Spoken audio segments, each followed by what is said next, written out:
Buvo neseniai žiūrėjau tokį video, ar ten buvo su Rusija, turėjau video iš Rusijos, ar ten buvo suimituota demokratija, ale žurnalistas gatvėje klausinėja žmonių nuomonės, lyg ta nuomonė kažkam tai būtų jų aktuali, bet faktas buvo tas. Žurnalistas klausė žmonių. Pirmas klausimas.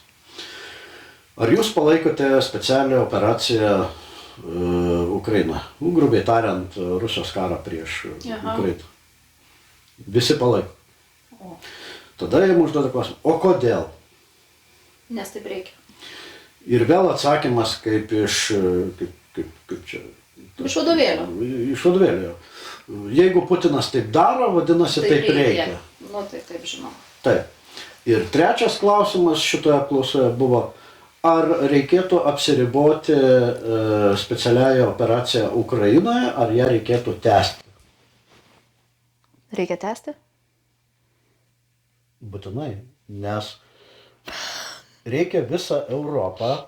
Tai čia aš jau nekalbu, mes kartais kalbam, kad Putino yra intencija sugrąžinti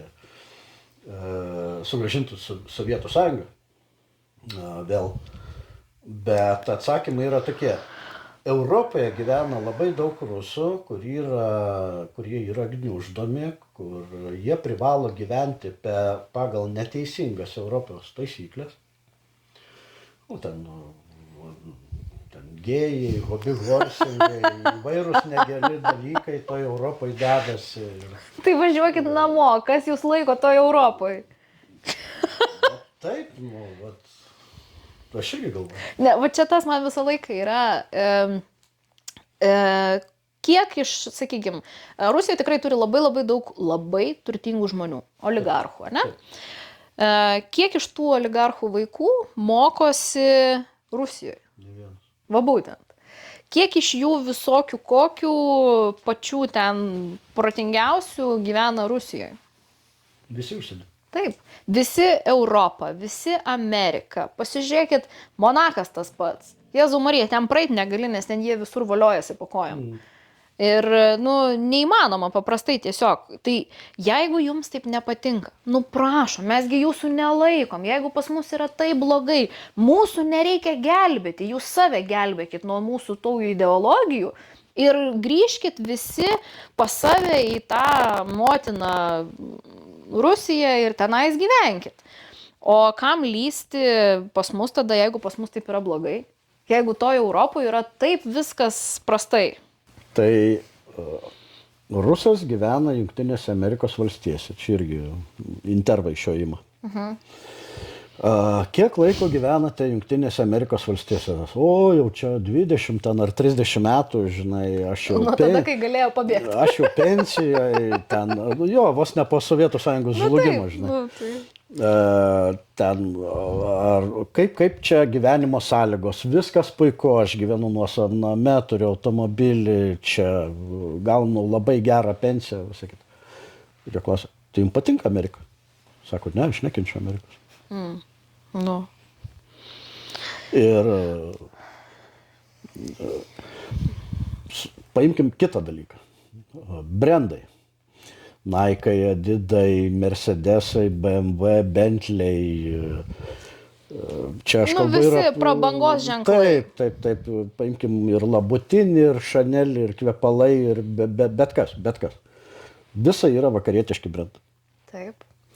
Aš nekenčiu Europos, sėdi Lavrovas, atsidaręs Apple kompą, rankoje iPhone'as, Maikonas su užrašu ten Washington ar New York, vienu žodžiu.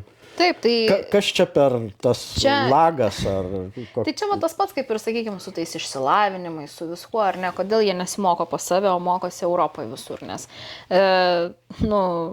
matyti išsilavinimo kokybė šiek tiek skiriasi, ar ne, tai lygiai taip pat kaip ir tie prabangos ženklai.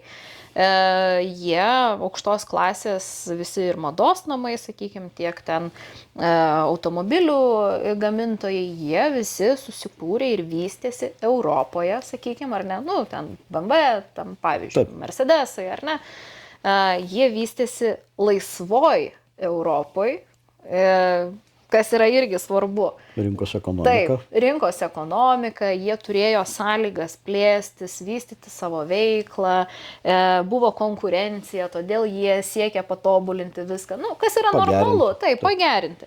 Ir iš to atsirado tai, kad mes turim labai kokybiškų produktų už premium kainą, ar ne, premium segmentui. Ir kažkodėl visi rusai, nu, siekia to, ar ne? Ir dabar, kai prasidėjo sankcijos, aukštosios mados namai atsisakė pardavinėti jiems savo gaminius.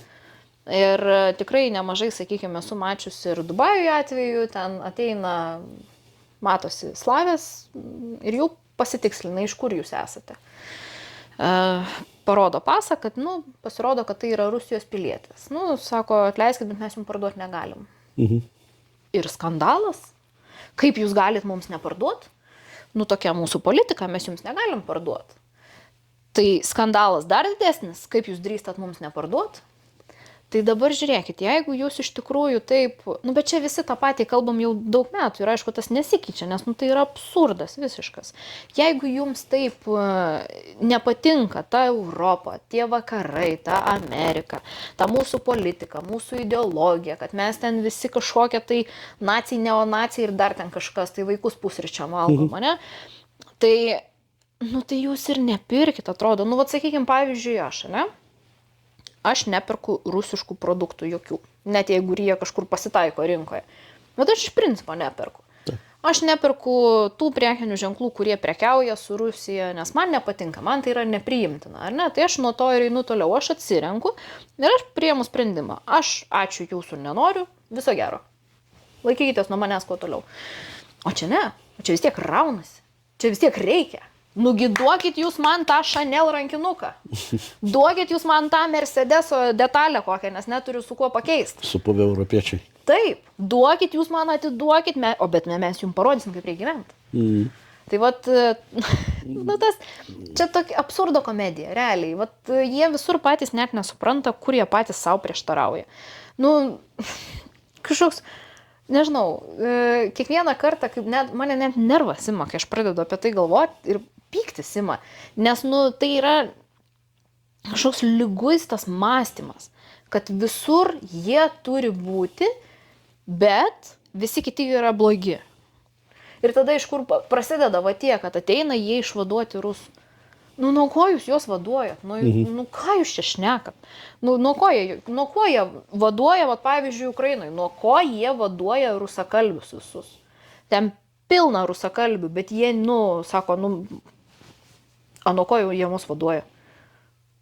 Nuo ko? Tai, tam pačiam Kryme, Donecke ir Mariupolė ir visur kitur, kur būna video, tai dabar jau paskutiniuoju metu, nu, gal tik paskutiniuoju metu, tie video pradėjo arba, sakykime, informacijai, arba išdryso, gal ir pavargo, jie sako, kad viskas yra blogiau.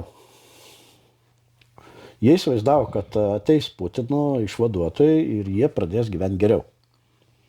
Pasakė taip, prekių nėra, kokybė suprastėjo, kainos sukilo, niekas neveikia, viskas yra blogai. Tai nepamirškim, kiek rublio kursas krito. Nuo pradžios. Taip. Dabar, šiaip net būtų dabar įdomu pasižiūrėti. Virš 100 turbūt. Nes jo, buvo tikrai vienu metu 100. Nu, pažiūrim, kiek šiandien. 4 karo metai. 96,50. 1 euras, 96. Prieš karą buvo 24 ar 23. Kažkas tokio būdavo, dar net mažiau gal buvo. Ir buvo tikrai pakilę iki 100. Buvo.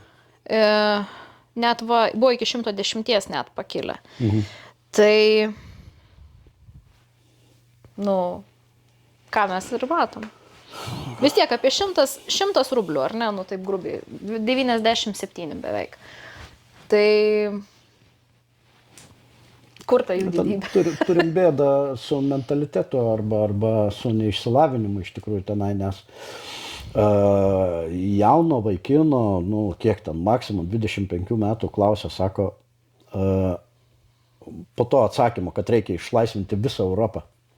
Nu, arba, sakykime taip, užimti visą Europą.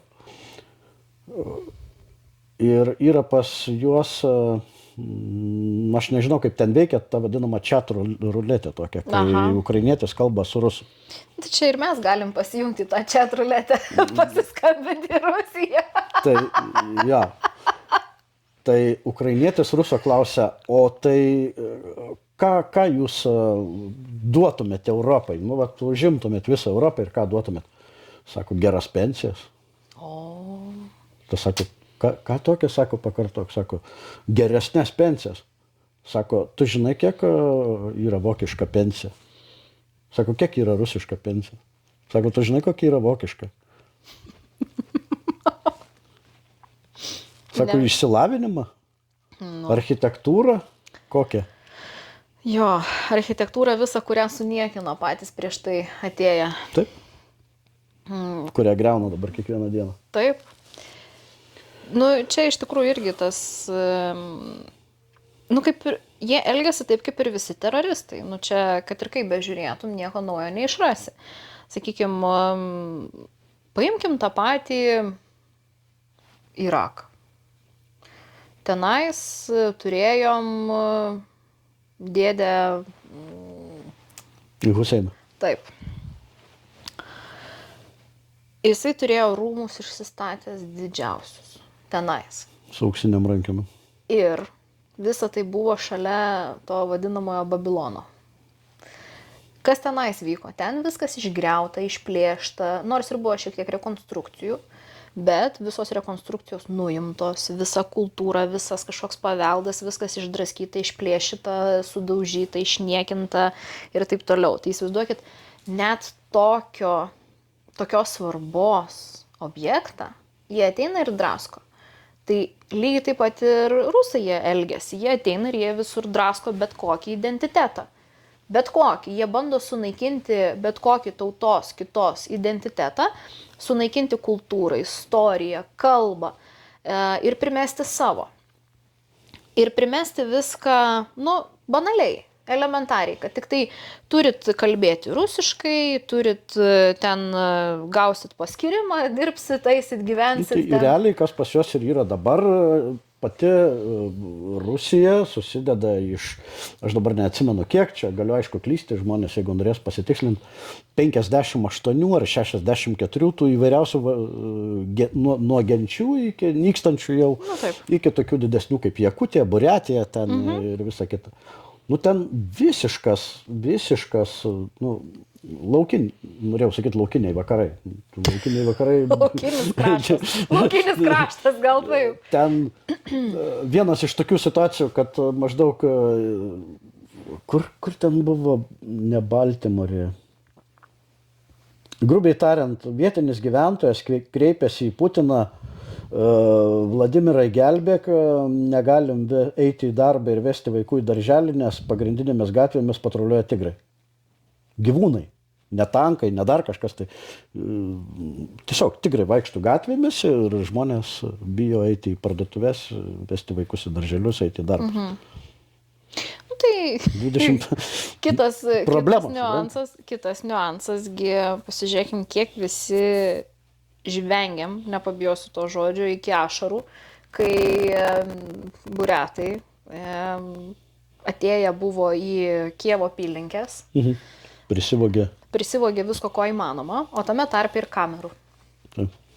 Ir grįžo pas save namo, proto pastatyti kamerą užteko, bet kad jinai įrodo vis tiek kad transliuoja tavo telefoną, tai jiems nedašilo. Taip. Ir aš po šiai dienai labai gerai atsimenu tą vaizdą. Sėdi buriatas su ta maikutė tokia balta, su triusikais, degtinės butelys, ten lašinukai, zakuskė kokia ir turi būti, ne? Ir ant laikraščio. Taip. Sėdi, perdžia šikną krapšto, toksai atsisėdęs, ten žmona ateina, kažką padaro, ten viską. Ir paskui staiga jo kamera jam sako, slava Ukrainai. Ir jis čiut neapsišika vietoj. Ir jis nesupranta, kas vyksta. Taip. Nes, nu, tiesiog jiems smegenis sprogdina tai, kad, nu, va, jis pastatė kamerą ir viskas, jis jau kietas, jisai pirmas bernas kaime, jisai turi kamerą pas savį namie. Ir dar iš kur? Užkariavo. Čia parsivežė kaip trofėjų. Bet kad ta kamera pajungta ukrainiečiui į telefoną ir kad jisai gyvas transliacijas daro per TikToką, jam nedašyla. Čia kaip elektrinį virdulį deda ant... Taip, ant kaitlentės, degiklio. ant dujinės. Išsilydo tas plasmasinis virdulys. Ir maždaug... Čia kaip... Arba tualetą pastatėjai tiesiog kambarį. Privaro. Taip, ir tada... Sako, žiūrėk, tai kaip... Taigi sako, smirda. Taip. Čia iš jų šitoj vietoj, tai iš tikrųjų, juoktis galima kiek nori, bet čia taip paėmus pažiūrėjus, gaila žmonių, nes tai yra tragedija. Gyventi tokiom sąlygom ir būti tokiem užmirštiems savo šalyje, visiškai, košmaras. Ir kitas dalykas, ten jau turbūt jau nebebaisiai ir liko tuose kraštuose. Kažkas gerai paskaičiavo, gerai, bet tiksliau paskaičiavimas buvo toks, kad pakankamas pajamas, kad kaip rusai važiuoja ten atostogauti Egiptas, Turkija ir kitas pasaulis, kad ir tą patį Balį arba Monaką, yra maždaug nuo 5 iki 8%. Kaip nuo 140 ar kiek ten jų yra milijonų, tai susidaro visai didelis skaičius, kaip sakant, tų pakankamai gerai gyvenančių. O visi kiti tai yra antiek, ten nėra to vidutinio sluoksnio. Arba tu, kaip minėjau, oligarchas, įtakingas, arba tu visiškas skurdžius ir ten gyvena baisiai. Taip, tai čia irgi jų tas, ką jie nori mums pasiūlyti. Gyventi taip, kaip tie visi skurdžiai, kad būtų taip, čia kaip smagu, ar kaip čia, nežinau, tas skirtumas toksai absoliučiai didelis. Ir, po Sovietų sąjungos griuvimo, elementariai, dvi šalys, mažytė Lietuva ir didžiulė galinga Rusija. Kiek nuėjo jie, kiek nuėjo mes. Pas mus tikrai labai svarbus momentas yra tas, kad pas mus žmonės tikrai labai pasikeitė ir pakeitė savo mąstymą iš esmės. Ir atsirado tas noras rūpintis ne tik savim, bet rūpintis ir savo aplinka, kurti bendruomenę, ieškoti kažkokių tai būdų, kaip visiems kartu pagerinti savo būtį aplinkui, ar ne? Kaip kartu galim padaryti valstybę geresnę. Švariau, gražiau, ekologiškiau. Pasižiūrėkit, rūšiavimas pas mus, rūšiuojam, depozitus duodam, ko ne Amerika? Taip. Kaip Vokietija kažkada būdavo, atsimenat, o Vokietijoje, žinot, gali nunešti buteliuką ten nuo kažko, alaus ar ne, ar kaip, ir gauti pinigų. Vau! Tai dabar pasižiūrėkit, ką mes turim. Rusai žinok, tokius video kelia. Kad sako, žiūrėkit, ką galima padaryti Lietuvoje. Taip, tai tai vaikų dabar užklasinė veikla iš visų pakampių namuose susirinkti visus butelius ir neša, nes euras, 2, 3, pasižiūrėk, jau prisiduria savo irgi, atsirado tas. Pasižiūrėkit, anksčiaugi būdavo pas mus problema, visur gatvėse valiodavosi šiukšlės.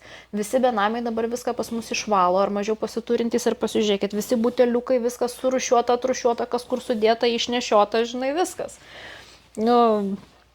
Tai toksai.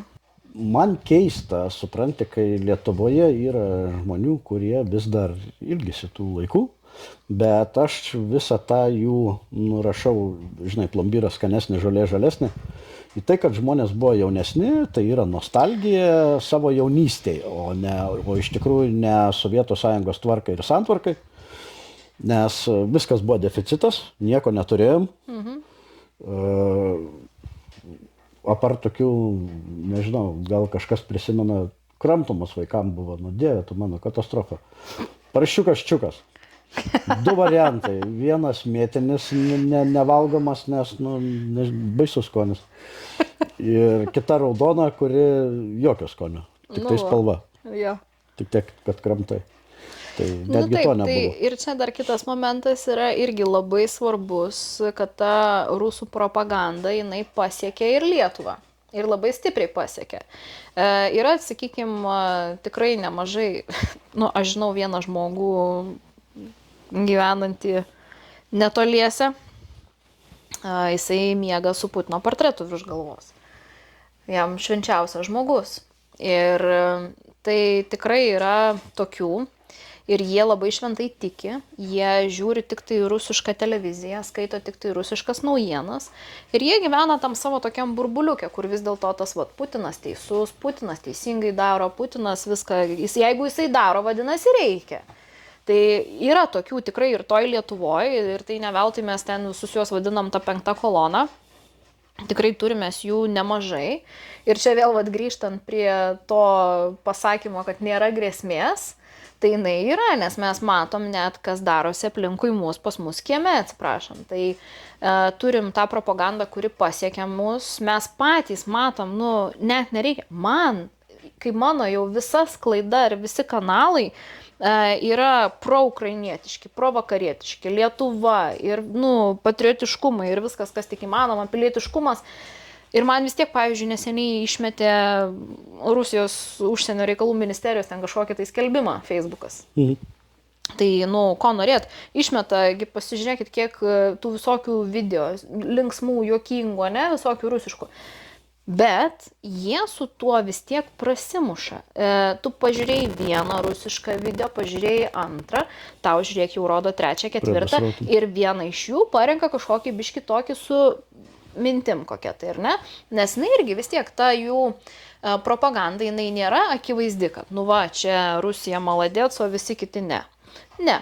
Atsiranda vis kažkokių tai tokių užslėptų minčių, ar ne? Ten pavyzdžiui, sakykime, parodo, kiek daug gerų automobilių pas juos. Elementariai, ne? Ką tai rodo mums? Tai rodo, kad tai yra pasiturinti šalis, kad kaip gerai gyvena. Pavyzdžiui, parodo ten, pafilmuoja oligarchų namus, ne? Vau, kokie žmonės, kaip gyvena. Parodo tas pačias rusaitės, ne? Irgi, kurios, čia pagalvė, ten pagalvė, visur ten visokie. Madingai, gražiai apsirengusios. Taip. Viskas nuo iki sudėliota, ar ne? Ir žiūrėkit, jau rodo, merginos kokios gražios pas mus, jau dar vienas. Ir po truputu, kad tas klaida jinai užsisuka ir tas algoritmas jisai vis tiek pagauna, o jie tikrai ekspertai šitoj vietoje yra, pas juos kibernetinės atakos yra labai, koordinuotos ir tikrai labai tikslingai apgalvota viskas yra. Šitoj vietoj čia yra tas niuansas, kad mes visą laiką visi linkę nuvertinti savo priešą, o priešo nuvertinti niekada negalima. Tikrai ne. Pirmas pralaimėjimo garantas tai nuvertink savo priešą. Kad ir kaip mes iš jų besijuoktume, jų nuvertinti nevalia, nes jie iš tikrųjų turi labai tam tikrų specifinių ir gerų gebėjimų, ypač kas liečia propagandą, kas liečia visokių tų žinučių skleidimą, ar ne, jie tą daro labai profesionaliai. Visuomenės kontrolė. Taip, ir jie labai tą tikslingai daro visur ir mes tą galim aplinkoj pamatyti tikrai daug kur. Tikrai, sakau, elementariai tie patys juokingi visokie video. Ten pasižiūrėkit, pavyzdžiui, uždėta kokia nors rusiška muzika, ar ne? Jau užkibo daina, jau pagalvoju, gal reikia dar paklausyti. Paklausai antrą, paklausai trečią. Algoritmai pradeda srautinti. Jau tu vėl gauni savo dar daugiau tos jų kultūros vadinamosios, ar ne? Tada tau pradeda rodyti vėl kažką. Tai ten parodo, kaip pas juos gražu, kaip jie ten ant ežero, ten žiemą čiuožinėja, vasarą pirtinasi, ar ten dar kažką. Tai parodo vieną kitą netokį smagų, gal ten parodo, kaip ten kokie kaip kiaulės voliojasi. Bet vis tiek... Nemaišykit sporto su kultūra ir politika. Taip, nemaišykit viso šito, prasideda... Čia viskas yra atskirai. Taip, o pas juos viskas iš tikrųjų yra viskas labai tikslingai į vieną vietą sudėta, turi tikrai labai... aš manau, neįsivaizduoju, nesu mačius, bet aš įsivaizduoju, kad jie turi tikrai labai išsames ir preciziškas strategijas, kaip infiltruotis ir kaip skleisti savo tą mintį, propagandą net nejaučiant. Tai va čia tas pats yra, ką gali paprastas interneto trolis ir ką gali apmokytas žmogus. Ir čia yra tas pats, ką mes irgi neturim grėsmės, kai iš tikrųjų mes tą grėsmę matom, kaip pradedi po truputuką kalbėti, sakykime, aš žinau, yra žmogus, kuris myli Putiną čionais netoliese, aš žinau, kam labiau patinka Rusija negu tenais Europą, aš žinau, ką sako prie Sovieto geriau, tai dabar irgi tas toksai, mes visi, kurie sakom, kad ne, Rusija yra negerai, neduok Dieve, prasidėtų tas, kad jie ateitų, mes būtume pirmi, kuriuos, nu, kaip čia pasakyti, Atvažiuotų pagal adresą. va būtent, mus susirinktų. Nu ir mes paskui, Nu, jeigu nežinotų, kur Žemaitaitis parodytų. tai. Nu taip. Nieko nemaišau, jisai sakė.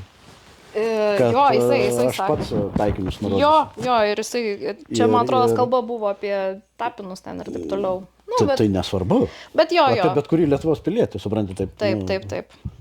Net tai sakau, tai vat mes visi žinom tokius, kurie mus parodys. Aš žinau, kas mus parodys, jūs žinot, kas jūs parodys. Taip, kad mes turim savo Žemaitaitį kiekvienas. Mes kažkada, sakau, ne vieną kartą su įvairiais žmonėmis, sakau, ar jūs suprantate, kas yra FSB? Čia žiūrovam, tai Rusijos slaptoji tarnyba arba specialioji tarnyba. Jo. Kokie yra biudžetai ir kokios yra technologijos, kad nu, nėra, kad tais eina, supranti, žmogus su džemperio juodai, baltom raidėm, jam ant nugaros užrašyta FSB. Paprastai Rusijos FSB tai yra gerbiamas verslininkas, draugiškas kaimynas, netgi užsienietis. Jis gali būti Kanados pilietis, supas, taip, ir tiesiog reikia suprasti mastą ir visą kitą, kaip jie dirba ir nepasirašyti taip, kaip kažkas pasirašo vis. Jo, nebūkim Žemaitaičiai. Jo, nebūkim Žemaitaičiai. Iš tikrųjų, šitoj vietoj tai labai svarbus yra momentas. Nes, vat, kaip ir sakai, tai gali būti draugiškas kaimynas, tai gali būti labai gerbiamas verslininkas ar politikas, tai gali būti tikrai daug kas. Ir pasižiūrėkim, neseniai Lietuvoje buvo atvejis, kai iš TSLKD Krikdemų partijos ar Šiaulių ar Panevėžio skyriuje, kuriam atrado irgi narį, kuris pardavinėjo informaciją Rusijai. Ja, buvo. Tai čia tas irgi visai neseniai buvo. O žmogus lietuvis, tremtinių vaikas tiksliau. Ir tikrai, kur atrodo žmogus, kuris turėtų suprasti tą skausmą Lietuvos. Ideali, kaip sakant, ideali asmeninė byla, nepriekaištinga. Taip, gerbiamas pilietis, padedantis savo bendruomenėje, ten politikas, dalyvaujantis vietos valdžioje, ten kažkaip tai, ta prasme, tai yra žmogus, kuris, pagalvotum, pagyvenęs viską, gražus, smagu, faina, padeda, grįžo iš tremties, čia viską. Ir paskui staiga mes sužinom, prašom, pardavinėjo informaciją. Tai kiek tokių yra? Tai pavyzdžiui, kad mes gyvenam savo daugiabutį Kaune ir 100% žinom, kad savo name turim vatniką, penktą kolonininką, pavadinkim kaip, sakykime, Putino mylėtoją. Ženklai labai aiškus, jeigu mes savo mašiną tik pastatom, sakykime, ne tuo kampu, nors 10 cm ant bordiūro aš užvažiuosiu, viskas. Skambina policija, kad bauda jau išrašyta, o dabar eikite į lauką, perstatykit mašiną arba visai išvarykite iš kiemo. Kai tuo metu visi kiti automobiliai stovi belenkaip. Ir visiems gerai. Tai, žinai, aš dar galvoju, gal man paranoja visą kitą iš Ukrainos, parsivežiau lipduką, kur Putino veidas ir kaip stop ženklas, žinai, kur pas mane, kaip ant vartų? Kaip pas tave ant vartų, žinai. Ir priklijavau ant lauko durų, įimo į laiptinę, žinai. Aha. Iš ryto nebuvo. Taip, aš sakau, čia tokie, kai susiduri su ta veikla, aš turiu menį savanorišką veiklą, ar ne, ir parama Ukrainai. Tai mes galėtume iš tikrųjų mes būti tie, kurie sudarinėja visus tos sąrašus penktakolonininkų ir vatnikų, nes mes juos pirmieji sutinkam.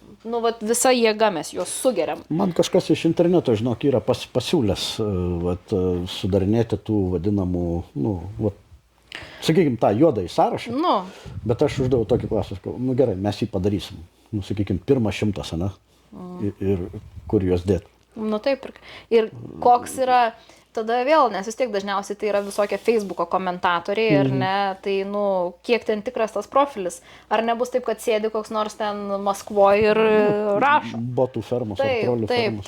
Taip, tai čia irgi yra tas faktas, kad mes pirmieji tie, kur sugeria.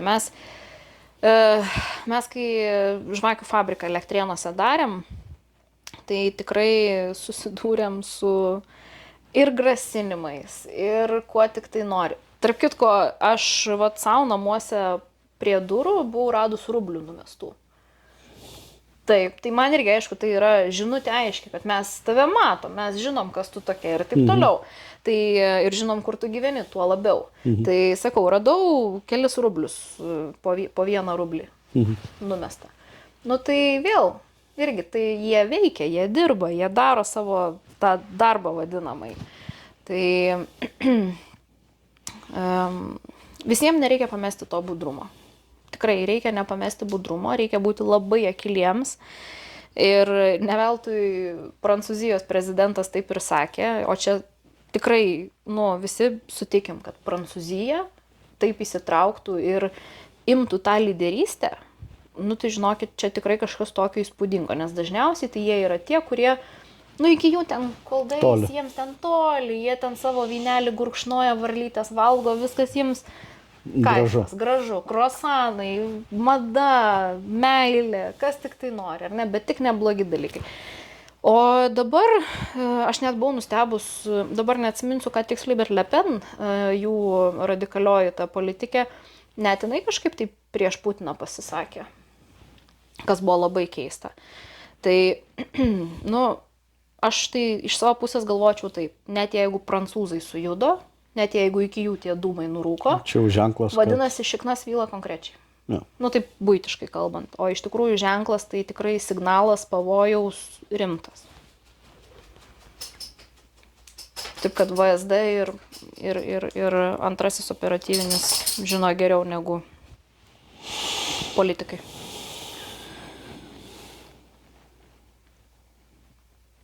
Gaila, kad tokiu metu turim tokį nesusipratėlį premjerą. Apskritai mes turim tokių įdomių personų šį kartą, bendrai imant, va taip visą tą mūsų Seimo paveikslėlį. Turim tikrai įdomių tokių žmonių. Tai vat, kai taip lengvai apgaunami žmonės valdo mūsų valstybę, tai norisi tikrai kastis apkasus. Ir pasislėpti po žemę, kol jų kadencija baigsis. Nes, nu čia, aišku, hiperbolizuoju, bet esmė tame, kad, nu, tikrai netokio rango žmonės šitai reikėtų, nu, neturėtų būti galimybės taip išdurti tokius žmonės. Aš manau, vieną, pažiūrėsim, dabar pasakysiu, ir į kamerą, žinai, ir pažiūrėsim, įsipildys ar ne. Aš manau, kad čia yra ruošiama dirba, žinai, tie visi marazmai, Palucko pasisakymai, VSD kritikavimas, kariuomenės kritikavimas, nenoru didinti gynybos biudžetą. Apie ką Paluckas jau yra prasitaręs, kad, nesvaikit, 5-6% gynybai tai yra nesąmonė. Kai tuo metu Lenkai tai daro ir Tuskas ką pasakė, kad visi Lenkijoje vyrai privalės mokėti naudotis ginklu, jeigu gerai atsimenu. O pas mus? Nu, šiaip gali būti. Čia šiaip gera mintis, sakyčiau, galvat, kad prieš tą biudžeto didinimą, bet vis tiek, nu, tada klausimas kitas. O kas nenori didinti biudžeto? Kodėl nenori didinti gynybos biudžeto? Nes nėra grėsmė. Ką? Tai va, tai... Geriau atiduokim, žinai tą populiarų, o tai švietimas. Jo, geriau atiduokim tai vaikam ir seneliam ir visiems kitiem. Taip. Tai kitas momentas, aišku, kai bus jau ta grėsmė, atsiras ta grėsmė, tai bus per vėlų didinti tą biudžetą. Tai yra vienas, o kitas, kai bus ta grėsmė, nu, nebebus ką gelbėti. nebebus kam Tai skirti Ukrainos tą pavyzdys rodo, kad švietimą. nebus nei mokyklų, nei ligoninių nebus, nes Taip. viskas bus tiesiog subombinta.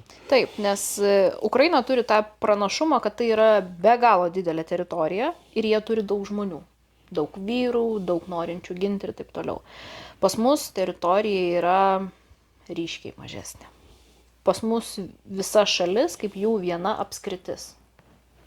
Ir tai apskritys turbūt kai kurios didesnės negu mūsų Lietuva. Tai kaip mes važiavom pirmą kartą į Sumus, mums sako, o kaip mes jūsų laukiam, pamatysit mūsų, nors nedidelį, bet gražų miestelį. Nu taip. Sakau, davai pasiguglinam Kiek? Sumai 280 tūkstančių. Tai. O pati Sumų apskritis pagal teritoriją yra kažkiek kilometrų didesnė už Lietuvą. Tai va aš apie ką ir kalbu, kad čia tame esmė ir yra, kad jie turi tą teritorinį pranašumą, kad tai yra didelė šalis. Jie turi daug tos vietos, kur ir žmonės gali pabėgti. O pas mus va tas irgi jau kaip ir kalbėjom, kad mes neturim kur tiek normaliai bėgti. Mes nespėsim normaliai pabėgti, jeigu bus. Pas mus atsitiktų taip, kad, sakykime taip, Ukraino dabar vyksta 30% Ukrainos vyksta karas, Taip. o Lietuva visa iš karto atsidurtų kare. Va būtent. Visi miestai. Taip, aš apie ką ir kalbu. Nebūtų taip, kad irgi. Klaipėdoje kariauja, o Alytuje mes čia rūkom. Nebūtų taip niekaip, ne. Tai va čia tas ir yra niuansas, kad pas mus visa Lietuva būtų Iš karto karo kare. zona. Taip. Absoliučiai. Visa Lietuva, Latvija, Estija. Nu, Taip, čia nereikia net tiek, nes mes va tie 30% tos Ukrainos. Taip. Ir dar plus mus iš jūros pasiektų ir aišku, ten, aišku, kiti prasidėtų momentai. Bet vis tiek pasiektų ir iš Kaliningrado, ir iš Baltarusijos, Ir ir nuo iš Latvijos- Rusijos, ir nuo Latvijos visur. Taip, kad čia jie, vat ką jie vysto, tai jie vysto savo karo technologijas. Tai tikrai jie turi, pavyzdžiui, tie patys dronai, ar ne? Kaip ukrainiečiai sako, jeigu lygint mašinom, tai sako, jie važinėja su Mersais, mes su Žiguliais. Taip, jie vejasi, ukrainiečiai tikrai labai, ir lietuviai mes tikrai turim gerų dronų. Ir tos technologijos irgi sparčios, bet jos nepakankamai sparčios. Nes jie absoliučiai viską meta į karo technologijas. Taip, ir kiekiai kokie. Tai apie ką mes kalbam? Dar plus, jeigu pas juos prisideda Šiaurės Korėja, Kinija, tai apie ką mes kalbam? Šiaurės Korėja irgi karo aparatas visiškas. Tai nuolatiniam budėjimo režime ten pastovi. Taip. Taip, kad Dirbam toliau? taip, ir neatsipalaiduojam. Remkite visus fondus, Taip, visus, kurie jums artimi. kuriais tikite. Taip, fondus, žmonės, visus, kuriais tikite ir kuriais pasitikite. Nėra gerų ar blogų. Senai bendraujam, bet tavo kolekcijoje nėra šito dalyko. Ačiū. Mano pas jūs yra. Apie tavo kalbėjom, šitą antsiuvą dizainą darė Vytenis Petrusevičius, dizaineris. Tai va. Taip, apie mano kalbėjom, bet mes tandemas geras, kas gyvatės, kas liūtai. Visas žvėrynas. Taip. Tai ačiū tau ir jeigu nieko prieš, kas kažkiek laiko mes tave vis pakalbėsim skirtingom Be temom. abejo, prašom. Man gali duoti daugiau kalbėti. Jėlab, kad Aiva liepė priminti, kad esi politologė, teisingai? Teko tokį išsilavinimą įgauti. Taip. Ką daro politologas? Trumpai, jeigu. Tai jeigu aš dirbčiau politologę, tai būtų vienas, aišku, dalykas, bet šiaip aš pagal išsilavinimą aš turiu politikos mokslų bakalauro laipsnį. Ir politologai tai iš tikrųjų yra tie žmonės, kurie, jeigu taip paprastai, tai išverčia politikų kalbą į žmonių kalbą. Ir žmonės, kurie turi teisę mėtyti akmenus į politikus. Nes jie supranta, ką jie... Jie supranta, taip, tai va tas ir yra. Jie yra pirmieji tie, kurie gali kelt pavojaus signalą, kur sakyt, kad ne, pas mus politikai negerai kalba. Ir iš tikrųjų tai yra kaip tokie gal politikos sargai. Žmonės, kurie iš tikrųjų žiūri, vertina, analizuoja, tikrina faktus ir apskritai žiūri bendrą visą tą politinį vaizdą. Kas yra ir kaip ir prie ko. Ir nėra vien tik tai, kad pasižiūrėti, kas ką padarė. Ne, iš tikrųjų tai yra daug labai įeina to pasiruošimo. Mūsų tikrai ruošia nuo iki. Tai ir išmoko skaityti tarptų eilučių. Povandeninės srovės suprasti. Taip. Bet iš tikrųjų tai yra daug darbo tam, kad galėtum tą normaliai, kaip pasakyti, tą informaciją valdyti. Nes tai yra ir filosofiniai klausimai, tai yra ir visokie politiniai klausimai, tai yra ir socialiniai klausimai, sociologiniai klausimai, tai yra ir ta pati ekonomika, tai yra ir teisė, tai yra ir tvarka visa. Tai toksai kompleksinis žinių bagažas, kuris tau padeda paskui teisingai valdyti informaciją apie aktualius politinius įvykius ir apskritai apie valstybę.